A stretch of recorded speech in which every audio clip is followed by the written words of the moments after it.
հաղորդներ, ինչպես տեսակ Բագրատ Սրբազանին ոստիկանները շատ ուշ ուղեկցեցին, երբ որ դատական նիստ արդեն հետաձգվել է, հիմա փորձենք զրուցել Սրբազանի հետ։ Սրբազան աստվածօգնական դատավորն ասաց, որ ոստիկանապետին գրություն կգրեն, որպեսզի այսպիսի վարքը չկրկնվի, անթույլատրել է եւ այլն, դա բավարարում է, դիտմամբ են այսպես վարվում։ Չեմ կարող ասել։ Մեր ոստիկանները շատ բարեխիղճ տղաներ են, բայց ինչ որ բան է երևի պատահում։ Այս երկրորդ անգամն է։ Անկեղծ չգիտեմ, երևի անձնակազմն է քիչ կամ ուրիշ գործեր ունեն, ուրիշ տեղեր են նշանակվում։ Ընդհանրապես այդ խնդիրը շատ մեծ է մեր երկրում, երբ բուն գործառույթները չեն իրականացվում եւ դրա փոխարեն այլ գործառույթներ են իրականացվում։ Ես ենթադրում եմ, զուտ անձնակազմը քիչ է ինձ թվում, եւ հավանաբար տարբեր տեղեր են նշանակվում, չեն հասցնում։ Սա առաջին դեպքը չէ։ Ինձ հետ կապված երկրորդն է անընդմեջ, բայց առաջին դեպքը չի ընդհանուր էս եղած գործընթացի ընթացքում։ Սրբազան դուք ՄԱԿ-ի զեկույցը հետևել եմ, ասել եք ապտակ է դա իշխանություններին։ Ես Տիկին Սողոյանին էլ հարցրեցի, ինչ է կարծում, հաշվի առնելով նաև այդ զեկույցը եւ գործի ընթացքը, այն ինչ տեսնում ենք դրմբազ դատական նիստերի ընթացքում, չպետք է արդյոք այն ԿՊԱ-կանները, որոնք իրենց անձնական էջերում, նաև ազգային ժողովի ամբիոններից տերորիստ էին կարգել ձեզ եւ ձեր կողմնակիցներին, պատասխանատվության ենթարկվեն անմեղության կանխավարկածը խախտելու եւ այդ պիտակների համար։ Հրպսիմետ ջան, անկախ ամեն ինչից իրենք խախտել են անմեղության կանխավարկածը ոչ միայն մեր դեպքում, այլև ընդհանրապես բոլոր դեպքերում։ Եվ դա առաջին հանցանքն է։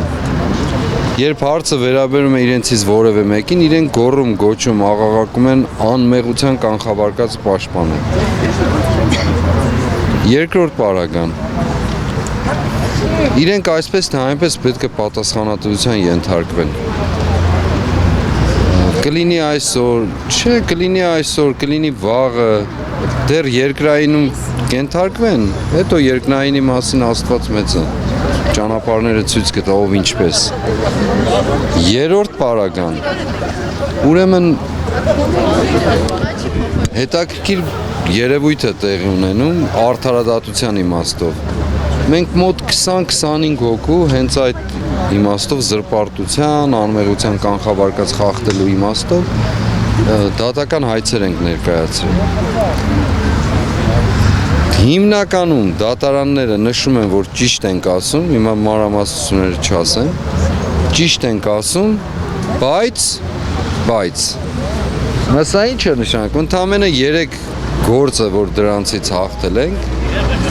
3-ի նկատմամբ չգիտեմ դատավորները ինչ մտածումով կամ ինչ մտածումներ ունեն եւ այլն, հրահանգված չէր հավանաբար կամ բարեխիղճ էին, չեմ կարող ասել։ Այդուհանդերձ ընդամենը 3-ն են, որ շահել ենք մենք, հաստատել են, որ զրպարտել են։ Մնացած բոլոր դեպքերում, դեռ շատերը առջևում են, ամիսներով ձգվում են ընդ որում ասել։ Մնացած բոլոր դեպքերում, ուրեմն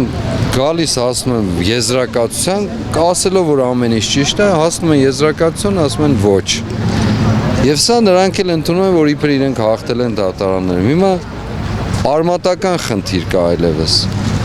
Սրա մասին նույնիսկ ավելորդ է խոսելը, որովհետև անընդհատ հնչել է արդարադատությունը մեր երկրում փաստացիորեն չգոյ է։ Երկրորդ պարագան դրանից բխած իրավաբանությունն էլ է չգոյ։ Հիմա մեր դատերի ժամանակ մեր փաստաբանները, պաշտպանները ինչով են զբաղվում։ Զբաղվում են իրավաբանության բարձր կարգի, բայց դա ոչ մի արդյունք չունի։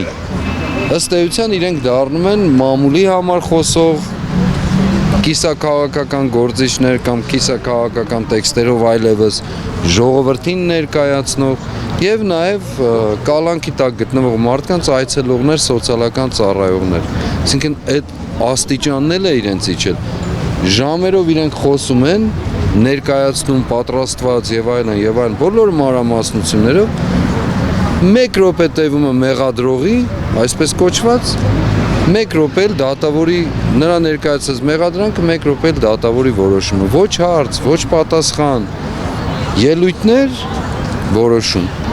Ուրիշ ոչ մի բան, եւ հիմնված 1 րոպեանոց, ասենք, մեղադրող կողմի չփաստարկների չափածույցների վրա։ Ես մեր նիստերից եմ ասում։ Այնպես որ իրենք այսպես թե այնպես պետք է պատասխան տան եւ վերջապես ամփոփելով ասեմ, մեր երկրում պետք է չլինեն մարդիկ, ովքեր ինչ ասես խոսեն, ստախոսությամբ, խաբեբայությամբ, երկրի ամենածայր աստիճան աղետի հասցրած, դեռ կարողանան խոսել առանց պատասխանատվություն կրելու։